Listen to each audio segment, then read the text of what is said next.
Go to 1667. This is Christianity. Before you turn to your neighbor and say, this is Christianity. So now we have to convert black people. We've got to convert these Negroes. We've got to convert these Indians. Yeah. So there's an African man named Fernando. He comes from Europe. He presents his papers in Portuguese. He says, I am Christian. I have a license to prove it.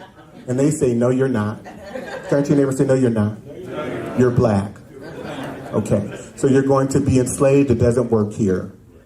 What words did I use earlier in terms of the institution of religion? What did I say? Regulatory, organizing, body, institution, for the purpose of shaping cultural mindsets, attitudes, behaviors, all of it. So you got it. Does that make sense?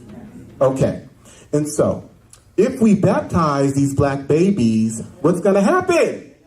They're going to be free. So we've got to do something about it. Turn to your neighbor and say, we've got to do something about that.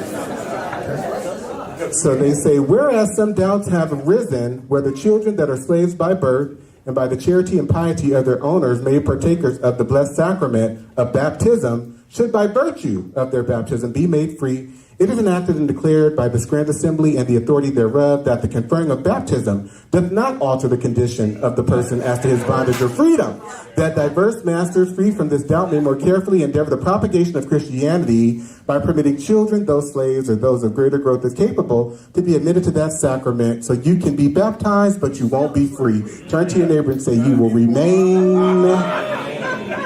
enslaved.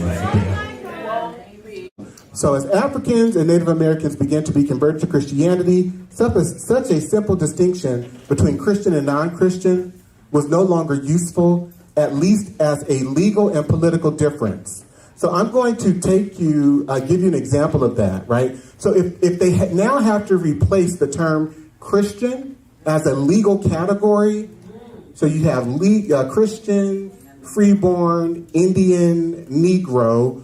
Those are the legal categories that you see being used in these laws during the 17th century, during the 1600s. But if we're now transitioning Indians and blacks, how do we distinguish ourselves? Do we say free Christians or not free Christians? What do we say? So there's a transition between the 1660s and the 1730s, roughly, where these Europeans are calling themselves Christian, but then they transition to whiteness. So whiteness is synonymous with Christian. Does that make sense? Oh my goodness. Does that make sense?